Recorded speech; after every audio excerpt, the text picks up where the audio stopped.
Welcome back to the channel, ladies and gentlemen. I hope you've had a wonderful day so far. And as we close in on the weekend, FPL is back after an international break. And it'll be the last international break for a while. Thank you so much for the support on the content this week. It's been absolutely magnificent and even more so than usual. So for that, I am greatly appreciative. You can see the team on screen, potentially some tweaks, which we're going to talk about. We're going to talk about other things like Konsa's injury, Havertz, because a lot of you asked about him, and a few other insights, and of course, press conference and injury updates. Before we begin, it would be fantastic if we could hit 5,000 subscribers before the month ends. I would be absolutely delighted with it. And to be honest, I'm delighted with the growth regardless so far. 40% of you who watch regularly haven't subscribed. So if you could just check, because that could potentially be you, and do so if you are one of the supporters who necessarily hasn't shown this, I would be greatly appreciative. But without anything else needing to be said, let's hop into it. Right, let's start with a roundup of press conferences, injuries, and how that translates to FPL. Calafiori, I think, is absolutely fine. Judging by what Arteta said and the reports I've read, not only has he trained with the likes of Saka and Rice, but I think he, in general, just is absolutely fine. And that is important for reasons we shall discuss later. Rice and Saka both took part in partial training sessions, I believe, and Saka's the one that there's rumors about him facing a late fitness test. However, my thinking is if he's already okay to train a day before the game, I think he should be okay to play. Considering he was with the physios yesterday, considering he's had a couple weeks off, considering Arteta loves playing these mind games anyway, and the fact that he's, been on the grass, which I think is a huge deal for someone like him, because I could see him starting a big game even if he hadn't trained, right?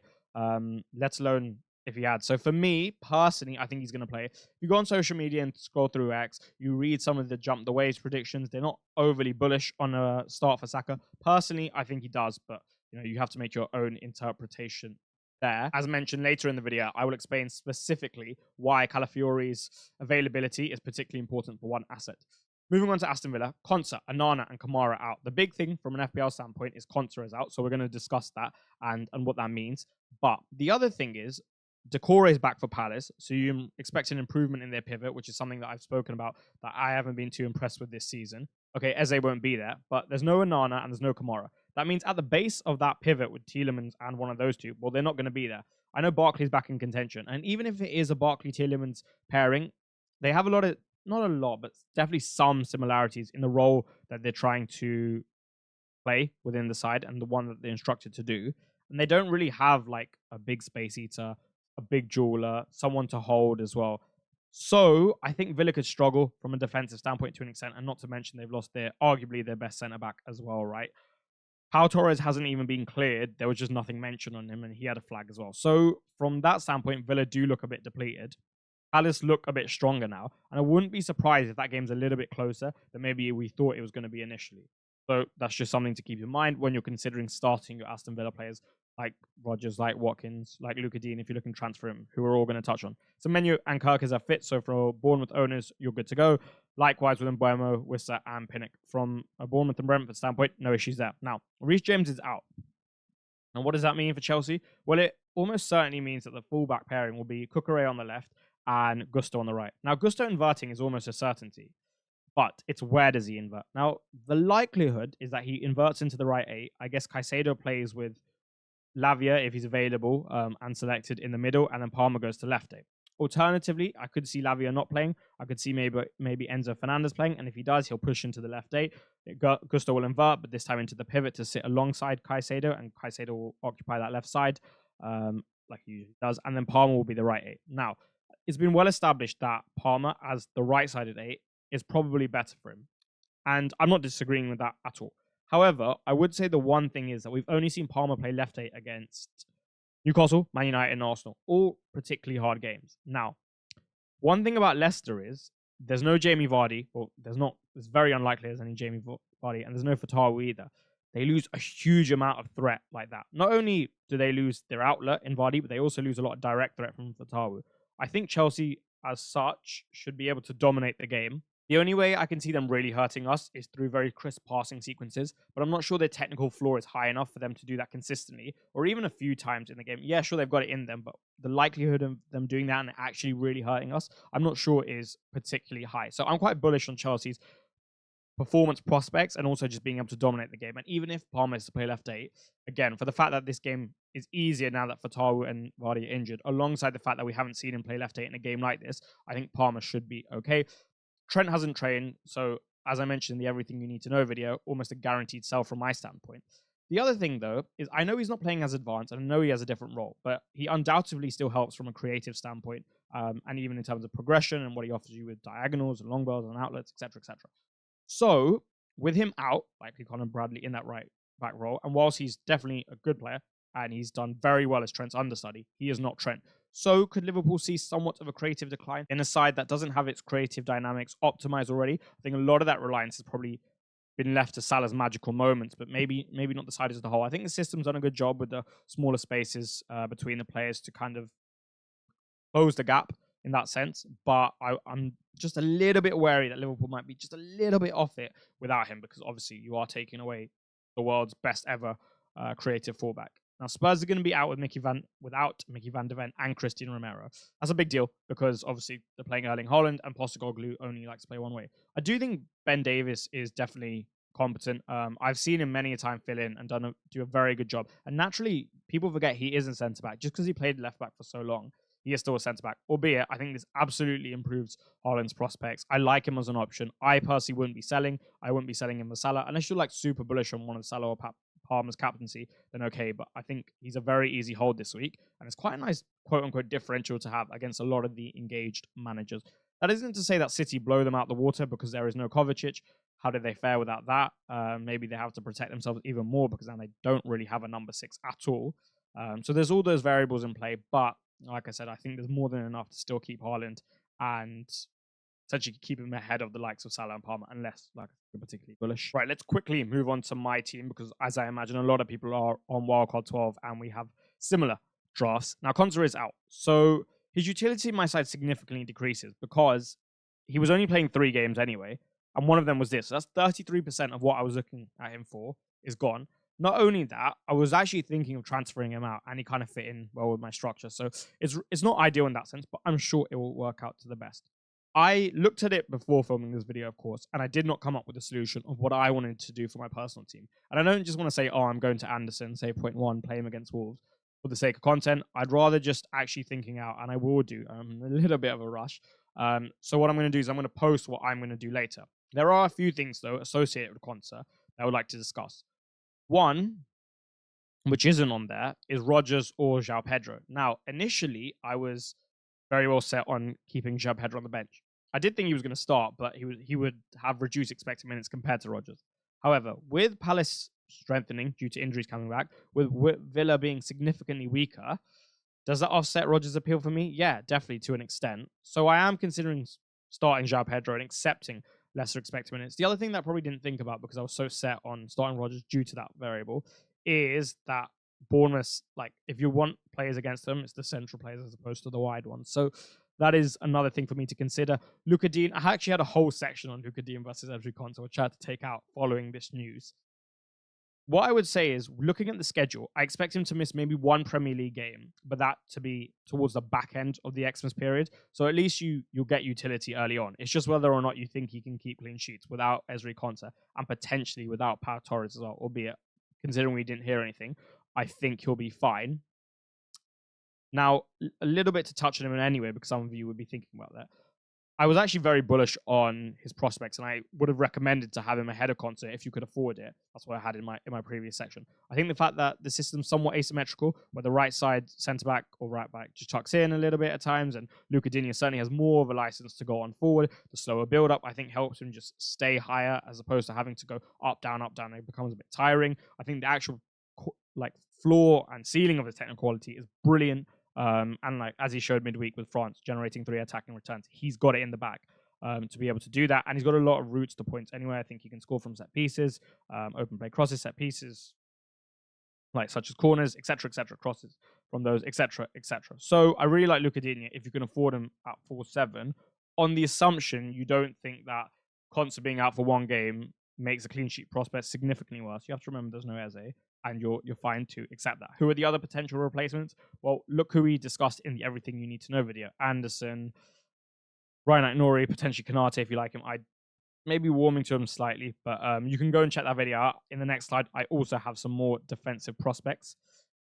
Another thing, not necessarily for my team, but your team now, people ask me, should I be benching these players? Look, I think Fulham do a job on Wolves, and I'm really not that high on Wolves as a side. So I think Fulham are going to score and they're going to win. So I personally would bench Aït-Nouri. I could easily just start Aït-Nouri in my team and bench Konsa, and maybe I have to do that because of the spot I'm in.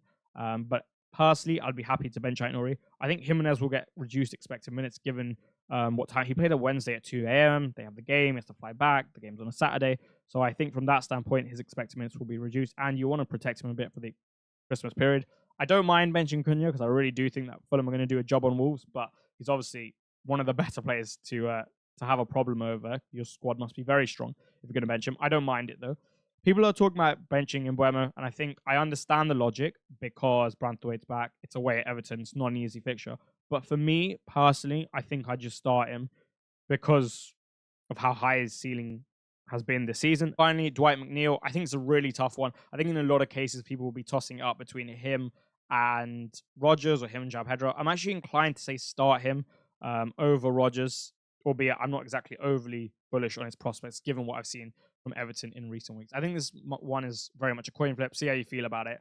I could be swayed either way. I don't think that's necessarily a correct answer with him, so I don't just sake of it. Like I said, there were defensive prospects discussed in the Everything You Need to Know video, so I would definitely check that out. However, I wanted to look at attacking defenders and two sets of defenders from sides which have arguably the best fixtures and present brilliant value for money. People are looking at the Brighton defense, and between Estepinian and Dunk, I would save the money and go Dunk. You can obviously go Van Heck for 0.1 more, and I think if you can afford that, then by all means, go there. Good, decent aerial threat as well. I wouldn't say this is the same as Estepinian. Even if he's getting into better positions, he's not doing it at a high enough frequency for me to love it. He's also not going as deep into the opposition's final third. He doesn't have as much freedom with there.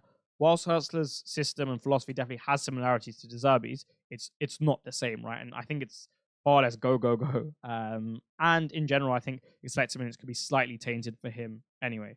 So if you are going to go for a Brighton centre-back, I would say go for Dunk or Van Heck. The only thing is, and I would say it's a completely fair pricing given what you're getting. I don't think the fixtures outside of 13 and 15 are that good from a defensive standpoint. They're not one of the better defenses in the league, just given the way they play mainly. So I don't think you can be overly expecting of clean sheets, but it does present good value at that price.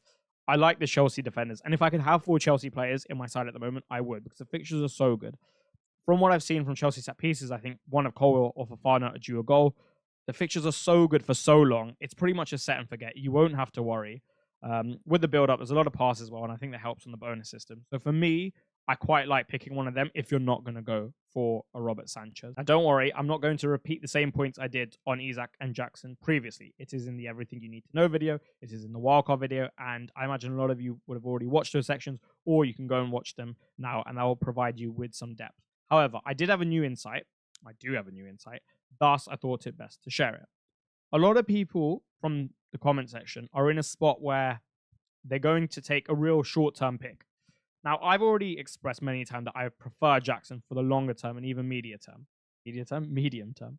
However, in the really, really, really short term, pretty much just one game week, I'm super bullish on Isak this week. I really am. I think he could really, and for that reason, if it's for 1 week, I do not mind selecting Isak and then potentially using a transfer if you are maybe as bullish as I am on Isak this week. And that's all I wanted to share, because like I said, I've discussed everything many a time on this channel throughout the week that's just followed. Also, what I would say is Jackson's fixtures for that long term are absolutely exceptional. It's rare that we get this, and I'm not sure it's the best idea to mess with that too much. One thing I personally haven't touched on too much, because I guess I've been so bullish on him, is 1, the suspension, and 2, Nkunku. So I'll speak about that very quickly before I move on to Havertz. Okay, fine. He's on 4 yellow cards. If he misses 1 game, like I mentioned, at least in my squad, I have a lot of depth. And to be honest, in a lot of places, you have 8 attackers now, given how many teams are shifting away from Haaland. So if he misses 1 game, okay, so be it. The value I think you get over the long term outweighs the potential 1 game suspension. And who knows, maybe he becomes a good boy and he won't do stupid stuff, which always earns him a yellow card. I don't think Nkunku really fits into this Chelsea system.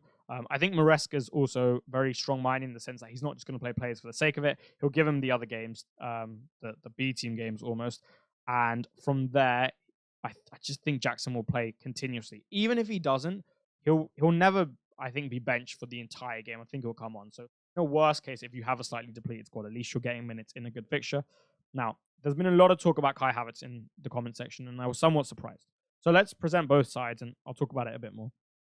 I appreciate the fact that Odegaard is back, and I think that's fantastic for him. One thing I also really like is with Calafiori back, if Timber's going to play on the right side, which I imagine he does, and Calafiori on the left, with no Ben White, Timber will tuck in a lot of times, forming a 3, and Calafiori will have a license to go and push into that central space, that left half space, and into really advanced areas. That does mean, and obviously you've already got a left 8 present, so that does mean that that zone in general is occupied, and I don't think Havertz is going to pull into those zones as much as maybe he once did. Also, with Odegaard back, he doesn't really need to push into that like false right 8 zone either. So I think he'll be located at least a lot closer to the box and be able to occupy the centre backs, and that's good because he's really good at exploiting the space in behind, and he can actually do that now because he'll be stationed there. He is also the number 9 for a top 2/top 3 side in the league. It's Christmas. He plays every minute. He's a brilliant striker, in my opinion. So you've got a lot of the fundamentals nailed down. The flip is that he's pretty expensive. So we have to assess him in terms of opportunity cost. And he is against the likes of Isak and Jackson. And I just think in the short term, Isak and Jackson, well, Jackson in the long term, without doubt, but Isak even in the short term has better fixtures. So maybe, right, you could take Isak for West Ham and like Palace, and maybe like even Liverpool at home, and then shift him on. But then Isak has a good run in 16 when Havertz does as well. I don't really like the Nottingham Forest fixture. Whilst I think Arsenal win, I think it's a tough fixture. Then you've got Man United at home in a couple of weeks. I like the West Ham away, but you've got Man United at home in a couple of weeks. I don't think that'll be easy considering what they'll come up with under Ruben Amorim. You've also got Fulham away tied in there. I think that's a tough game. That is a tough game for anyone to have. So for all of those reasons, I'm not in love with the fixtures. Again, I spoke about the finishing. He can be there as much as he wants, but if he's not finishing at the level that we'd hope for, you're missing out on a lot of points. And I say dynamics to an extent because obviously they've had a lot of injuries. So maybe the attacking dynamics have been, well, not maybe, but they have been significantly hurt as a result of that. If they do click again, it's a big deal, but I would like to maybe see it for at least once before I bring him when there is an opportunity with Isak and Jackson. So for me personally, I think the money's better spent there, but I don't think it's the worst thing in the world. Lastly, this is more of a mindset/strategy type of thing. A lot of people have been asking me, should I take a hit for this person, and mainly Spurs players, to get them out? Should I be transferring in the likes of Salah because I don't have him? Should I take out Haaland? And what I would say is you have to decide how bullish you are on that player. For example, I'm quite bullish on Haaland, and maybe not as much as other people on Salah this week, right? So I wouldn't make the move from Haaland to Salah.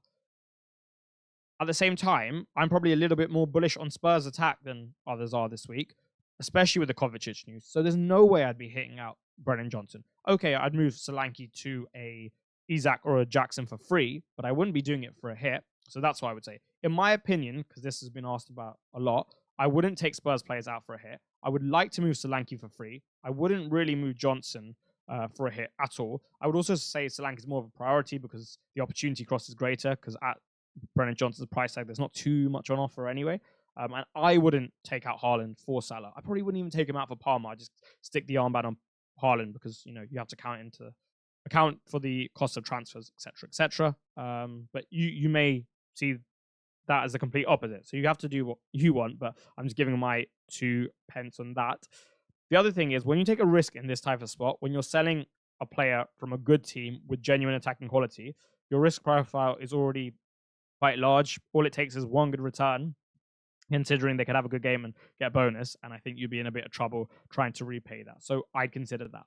A lot of these type of hits went well last week because Haaland only put up 10 points as captain and Salah put 28, but this isn't going to happen every single week. So I would just make sure you understand the risk of what you're doing in these type of spots. And that is all she wrote for this week. Thank you so much for the continued support. I know I say it a lot, but genuinely, I am very appreciative, and it is important to me to express that. Try to detach from outcomes slightly this week. If it doesn't go your way, if you made all the right decisions in your mind and you did everything you could, then so be it. You'll find a newfound joy being able to have a bad game week and not look at it in such a negative manner. And you'll be surprised at how you perceive yourself. That, I assure you. Good luck for this game week. I hope it goes magnificently well for you. And I shall see you on the other side in a couple of days.